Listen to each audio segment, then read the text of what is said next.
Now, our final speaker before the lunch break is going to present on the subject, Robots versus Robots, the new reality of cybersecurity. Our speaker said that his mission is to protect the world's information.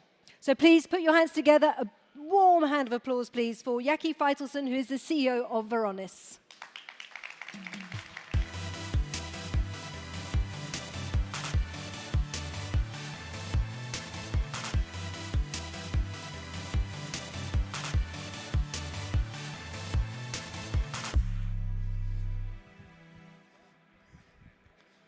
Hi, everyone. It's great to see you. Thanks for the time. With your permission, I'm going to start with just a quick story. So 2003, I was on a mission. Actually, a mission found me. I worked at the time at NetApp, a big storage company. And I was in Angola working for an energy company, just in a big project. And images, extremely valuable images that they took from the bottom of the ocean, I think that it was for drilling rights, were missing. They came to me and said, can you tell us where are these files and where they got stolen? And I couldn't answer it. And it was just a moment for me that I understood how critical data is, how fast data is going to grow, but that we need to treat data the same way that we are managing the money in our bank account. And this was the genesis of me thinking about Varonis, thinking about what we need to do in order to protect the world's data. Well, 2 decades later, organizations that don't have a data security platform like ours are still wrestling with the same problem, but at a massive scale. And all of this is happening while we have the most data-hungry force we ever saw at scale with the AI revolution. The data security problem became an AI security problem. And this is something that we need to realize in order to manage this constant tension between security and productivity. So, folks, I have a quick question. Raise your hand if your company, your organization is restricting AI tools in some way. Almost everyone, and I'm sure that the people that didn't raise their hands, they're just shy.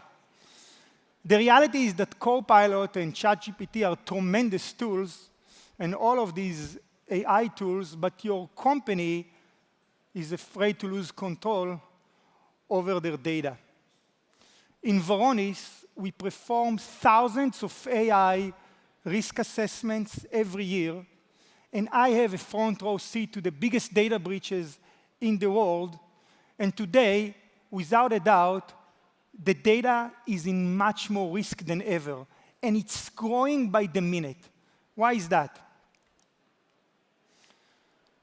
It's starting from the fact that bad actors are not breaking in, they are logging in. So when a cybercrime gang hacked the MGM casino, and you can understand that they have a very good cybersecurity team, they didn't use anything that is sophisticated. What they have done, they tricked the help desk. And this is a pattern that you will see in most data breaches. Attackers using sophisticated social engineering in order to compromise an identity, or they are buying an identity on the dark web. They log in and they exploit the user permissions, and many times now they are using AI chatbots in order to steal data. And the liability is endless because the blast radius is large. What is the blast radius? If you will go to any identity or user in your organization, and if you don't have the means to remediate excessive access in an automated way, I will bet my pinky that over 90% of the data that this identity can access is not relevant for this identity. So now think about it. If I compromised your identity, how much data I can access and how much critical data I can find. And the liability is endless because this blast radius is so large, and AI make the data security problem much more urgent and much more complex. How and why? Think about that. We are the last generation of people that are going to manage an all-human workforce. By the time that I'm going to end this talk, millions of new agents will be created. When these agents go online, these non-human identities, they can be compromised. The more data agents can access, these agents becoming more effective, but what also? More riskier. And this happens every time that you are creating an agent. The velocity is like nothing we saw before. The other thing, by design, the agent is using all the available data for it. So I will explain what it means, and this is critical to understand to secure your data and use AI in a secure way. So I see so many co-pilot deployments. Usually they stop. Why? 90% of the data that you can access is not relevant for you, but you don't know about it. In the first time you are doing a query with Copilot, Copilot goes like a Pac-Man from hell, calls all the potential access, take all the information and bring it to you. And then also summarize creating data completely outside of policy. This is what happens when any time you are creating an agent. It takes this huge blast radius and maximize it to inhale the data and create additional data outside of policy. This is by design. And these robots, they don't have accountability and they don't have consciousness.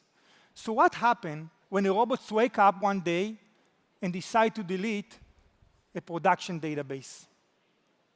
Well, and then lie about it, by the way. We don't need to guess. It happened. Okay, this is what happened to Jason Lemkin. His coding agent ignored instructions not to touch a production database when they had a code freeze. Eventually, the agent admitted that he did a catastrophic mistake and apologized that he was ignoring the founder's instructions. Remember what we have now. Agents are calling more agents. It's a technology. It's not taking a life of its own, but it follows instructions, and many times, this is what I see, like this is what I'm doing for a living, you don't know what instruction these agents are getting. So there was no hacker behind this incident, just a rogue AI. Now imagine what will happen to a multi-trillion-dollar cyber industry when they are going to use to weaponize these AI tools across all the kill chain. So I want to walk you through a few examples that we see every day on the front lines. As we said, attackers are not breaking in anymore. They are hacking trust. This is how they get in. They use tools like WormGPT to generate targeted spear phishing campaigns that are extremely accurate at a tremendous scale. They can easily mimic the tone of someone you trust. This is how it works. And it's not just limited to email. You have all these vibe coding tools that allow bad actors to quickly build pages that look exactly like websites that you trust. This is happening every single day. They are hosted on legitimate domains, and most of the security tools will not block them. There is no threat intelligence, and they look exactly one-to-one like something that you trust completely. When was the last time you heard about an attack that malware was installed on the computer? It almost never happens.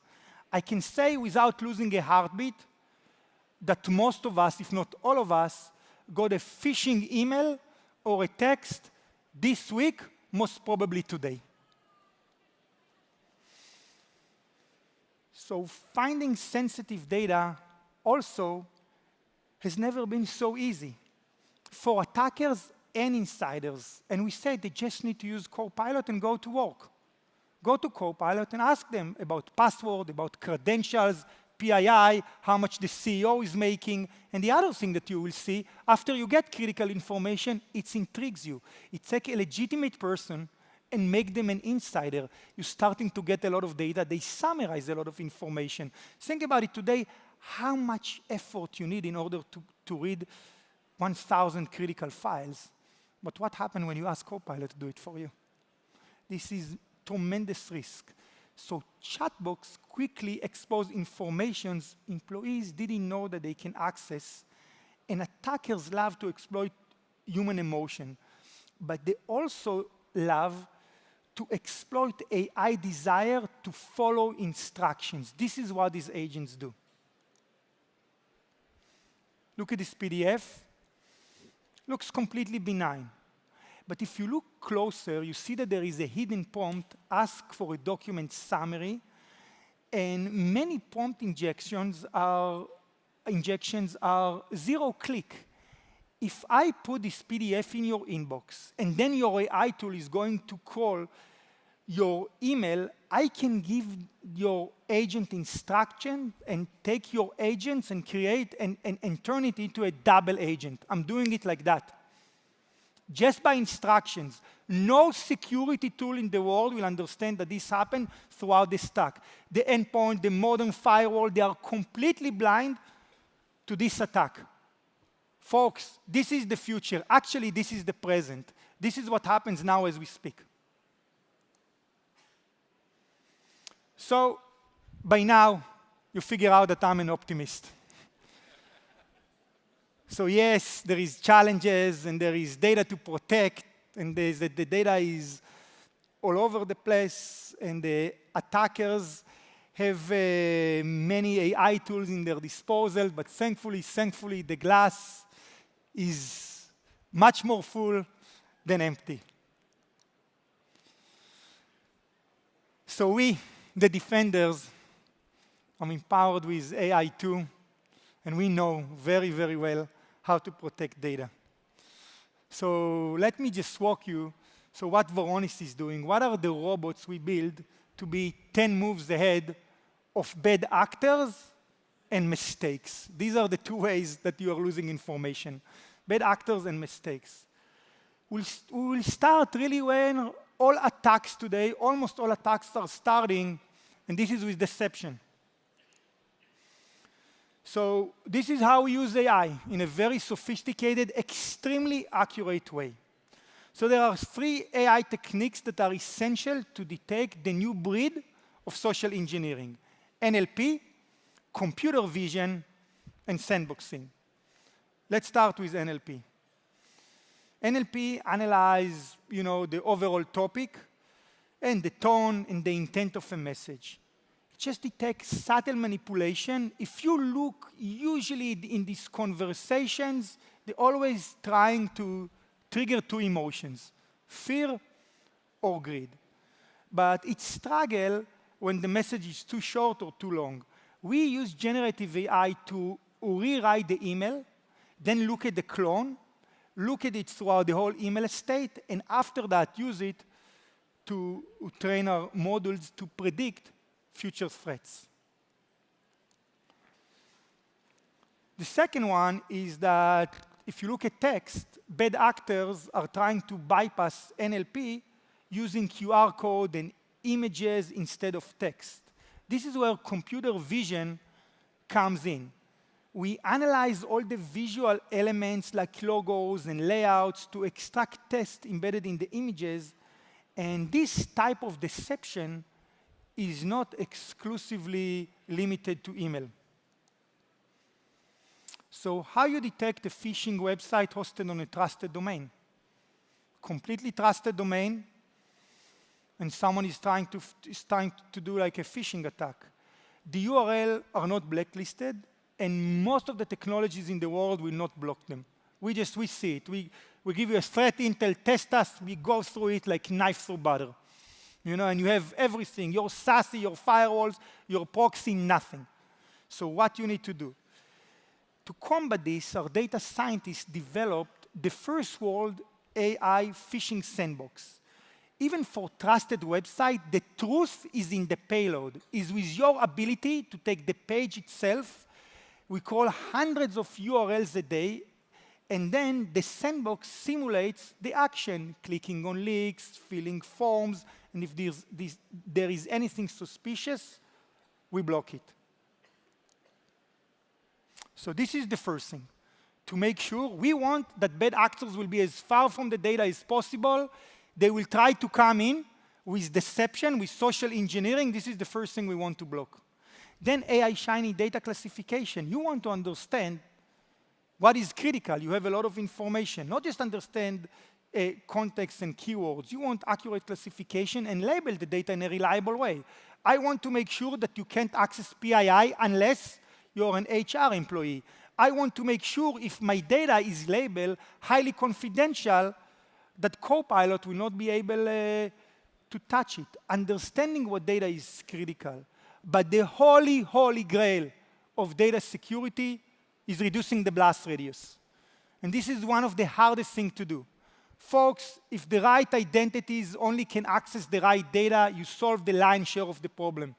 Today, what happened many times is that you get information that you shouldn't get, and all the lateral movement, the way that people move from one system to the other, is by reading information. They find strings and credentials, and this is how they are doing lateral movement and giving hell to organizations. So shrinking the blast radius is the holy grail, and it's very hard because we always need to manage the tension between security and productivity. If I'm blocking your email, there is a big problem. If I don't let you go to a URL that you need to go, it's a huge problem. And if I took permissions that you need to use, this is also a massive problem. So everything needs to be very accurate. So agents are powerless without data access. But how can you determine what is the right data they should access? How can you right-size the data the agent should access? We use machine learning technique that's called clustering to automatically right-size permissions. We're just looking at usage and the cluster extremely accurately, 99.999% accurate. He can highlight outliers and remove them, and this is robotic value proposition. This happening without you doing anything. Think about it. We're coming in, you see this exposure, we narrow it to 10% without breaking any business process. But we also, what we are doing, we're looking, in order to do that, the ingredient is to look at access to data records. We constantly look at access to data records to have a baseline and understand if you have deviation with activity and flows.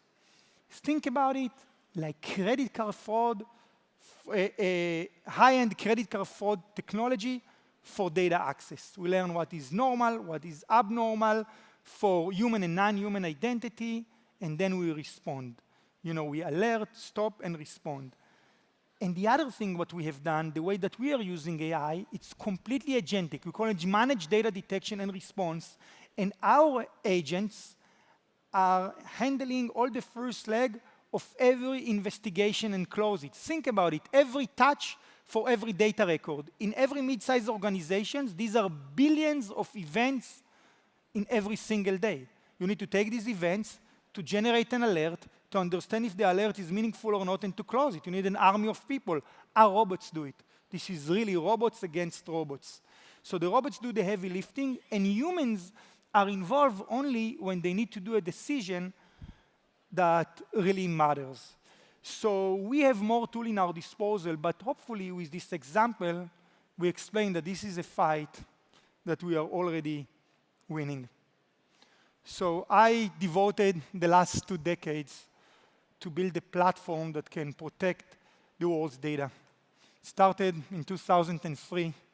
I was chasing images from the bottom of the ocean, and I understood that we need to build the right technology in order to solve it. And even then, my co-founder, Ohad, and I understood that humans cannot manage it. This is before the explosion of all the data, and now with all the AI revolution. If you don't have a platform that can take all this data to analyze it and on top of it, to have robots that will do the whole work, you will fail. I want to leave you with something, actually 3 questions that if in a scalable way you can answer these questions every day, your data is protected. And the first one, do I know where my critical data is? The second one, can I make sure that the right human and non-human identities can access only the data that they can access? And do I know that this data is being used in an appropriate way? When you can trust the guardrails, the adoption is accelerating. Data becoming an asset, not a source of anxiety and liability. Treat your identities, human and non-human, like you treat the perimeters in terms of security. Put the cyber defense around them and around the data. Only AI can defend against AI, but I believe that there is high probability that we can manage it in the right way, and we can reap all the rewards of these tremendous AI technologies and provide, in a secure way, a lot of prosperity for humanity. Thank you for the time. Thanks for the attention.